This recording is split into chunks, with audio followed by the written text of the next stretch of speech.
Hello good morning guys, मैं वैभव एक बार फिर से आप सभी लोगों का स्वागत करता हूं। आज के सेशन में एक बार फिर से हम संविधान के कुछ बहुत ही इंपॉर्टेंट क्वेश्चंस के बारे में डिस्कस करने वाले हैं, जो कि आपके एग्जाम के पॉइंट ऑफ व्यू से काफ़ी इंपॉर्टेंट होने वाले हैं। तो चलिए शुरू करते हैं आज का ये सेशन।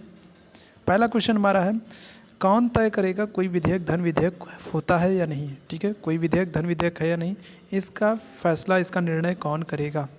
तो ध्यान रखिएगा, यहाँ पर जो सही आंसर होगा वो होगा हमारा लोकसभा अध्यक्ष।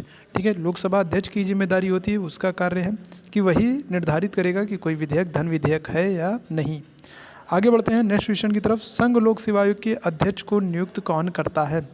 तो ध्यान रखिएगा, संघ लोक सेवा आयोग के अध्यक्ष की बात हो या सदस्यों की बात हो, इन सब की नियुक्ति राष्ट्रपति के द्वारा की जाती है। ठीक है, संघ लोक सेवा आयोग के अध्यक्ष या फिर सदस्य, इन सब की नियुक्ति राष्ट्रपति के द्वारा की जाती है। आगे बढ़ते हैं। नेक्स्ट क्वेश्चन हमारा है, राष्ट्रपति की मृत्यु पर उपराष्ट्रपति कितने समय तक कार्य कर सकता है। तो ध्यान रखिएगा, अगर किसी राष्ट्रपति की मृत्यु हो जा रही है या उसका पद खाली हो जा रहा है तो आने वाले 6 माह के भीतर नए राष्ट्रपति का चुनाव करना आवश्यक है।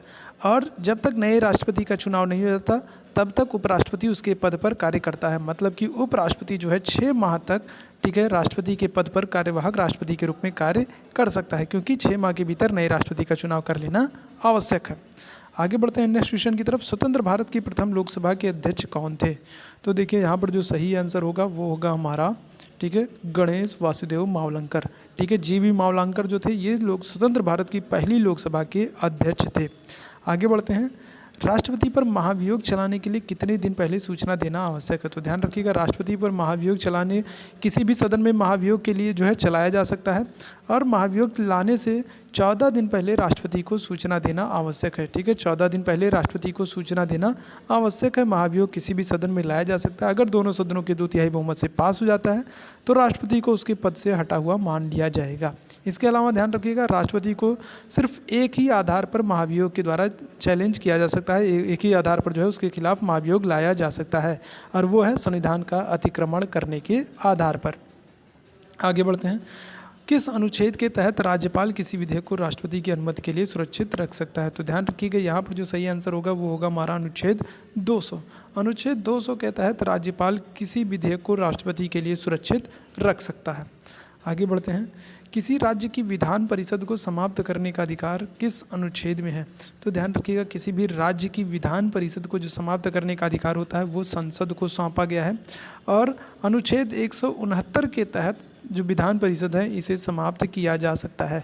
ठीक है, ध्यान रखिएगा, ठीक है, किसी राज्य की जो विधान परिषद है उसको समाप्त करने का अधिकार जो है संसद को प्रदान किया गया, अनुच्छेद 169 में इसका उल्लेख किया गया है।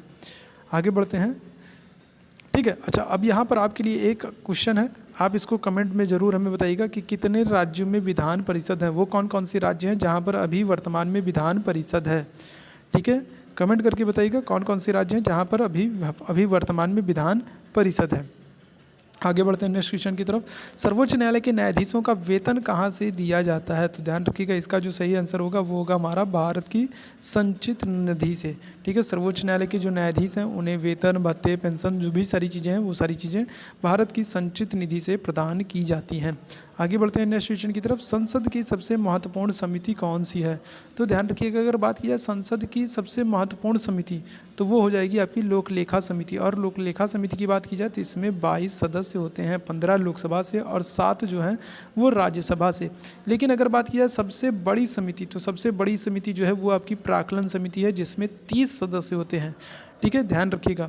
तो यहाँ पर बात की जा रही है सबसे महत्वपूर्ण समिति की, तो सबसे महत्वपूर्ण समिति जो है ये लोक लेखा समिति है। आगे बढ़ते हैं।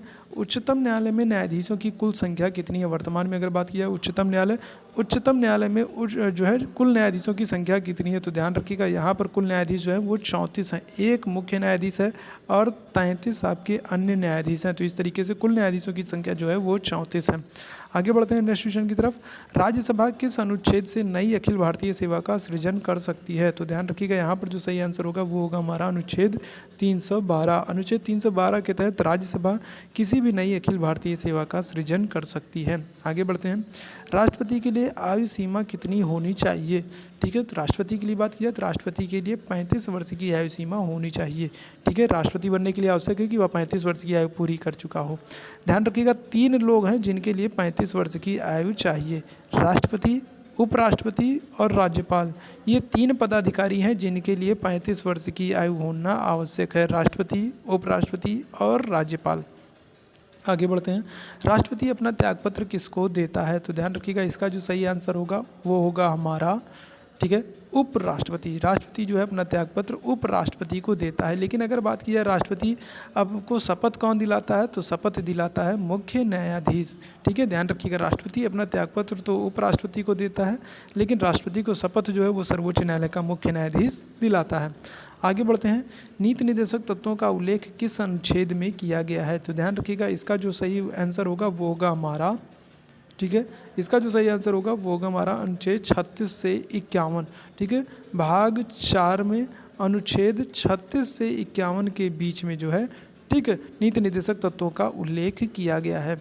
आगे बढ़ते हैं नेक्स्ट क्वेश्चन की तरफ। संविधान सभा का गठन करने के लिए कौन उत्तरदायी है? तो ध्यान रखिएगा, संविधान सभा के गठन की बात की है तो संविधान सभा का जो गठन है ये कैबिनेट मिशन की सिफारिश पर किया गया था। और कैबिनेट मिशन की बात की है तो ये 1946 में भारत आई थी। तो इस तरीके से 1946 में कैबिनेट मिशन की सिफारिश पर संविधान सभा का गठन किया गया है। आगे बढ़ते हैं। वर्तमान में केंद्र शासित प्रदेशों की संख्या कितनी है?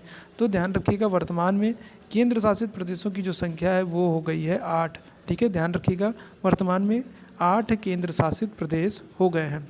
चलिए आगे बढ़ते हैं नेक्स्ट क्वेश्चन की तरफ। राज्यसभा में राष्ट्रपति कितने सदस्य मनोनीत कर सकता है?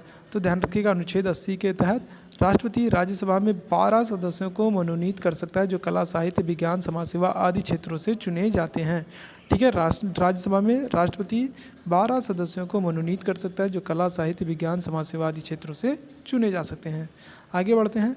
मौलिक कर्तव्यों का प्रावधान किस समिति की सिफारिश पर किया गया है? तो पहली बात तो ये कि मौलिक कर्तव्यों की अगर बात की है तो मौलिक कर्तव्य लिए कहाँ से गए हैं? तो ये लिए गए हैं, ठीक है, रूस से, ठीक है, रूस या सोवियत संघ से मौलिक कर्तव्यों को भारतीय संविधान में शामिल किया गया है।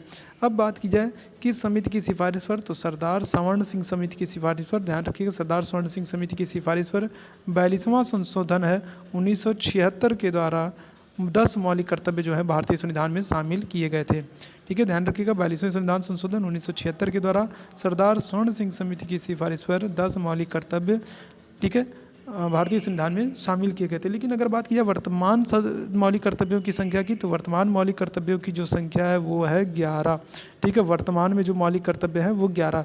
आपको कमेंट करके बताना है 11वां मौलिक कर्तव्य कब और किस संशोधन के द्वारा जोड़ा गया है। आगे बढ़ते हैं। क्षमादान का अधिकार किसे प्राप्त है? ठीक है, ध्यान से प्रश्न को पढ़िएगा। क्षमादान का अधिकार किसको प्राप्त है? तो क्या सही आंसर होगा? ठीक है, ध्यान रखिएगा, यहाँ सिर्फ क्षमादान की बात की रही है तो क्षमादान का अधिकार तो राष्ट्रपति और राज्यपाल दोनों को, तो यहाँ पर ये दोनों आंसर सही होगा, ठीक है, ध्यान रखिएगा। अनुच्छेद 72 के तहत, ठीक है, अनुच्छेद 72 के तहत राष्ट्रपति को क्षमादान का अधिकार है, जबकि अनुच्छेद 161 के तहत बात की जाए तो 161 के तहत राज्यपाल को क्षमादान का अधिकार है, ठीक है। अनुच्छेद 161 के तहत राज्यपाल राज्य सूची में वर्णित किसी भी विषय पर क्षमादान का अधिकारी होता है।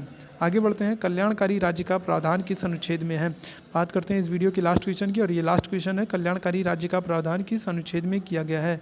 तो अनुच्छेद 38 नीति निर्देशक तत्वों में अनुच्छेद 38 के तहत कल्याणकारी राज्य का प्रावधान किया गया है। अनुच्छेद 38 के तहत प्रावधान किया गया है कि जो नीति निर्देशक तत्व हैं उनका उद्देश्य कल्याणकारी राज्य की स्थापना करना या फिर सामाजिक, आर्थिक और राजनीतिक न्याय सुनिश्चित कराना है। तो ये था आज का महत्वपूर्ण सेशन, 20 बहुत ही महत्वपूर्ण संविधान के क्वेश्चन जो कि आपके एग्जाम के पॉइंट ऑफ व्यू से काफ़ी इंपॉर्टेंट है। तो उम्मीद है ये सेशन आपको पसंद आया होगा। सेशन आपको पसंद आता है तो वीडियो को लाइक शेयर जरूर कर दें, चैनल को सब्सक्राइब कर लें ताकि आने वाली वीडियो की हर नोटिफिकेशन सबसे पहले आपको मिलती रहे। इसी तरीके से हमारे साथ बने रहिए, हम फिर हाजिर होते हैं एक नए सेशन के साथ। तब तक के लिए धन्यवाद।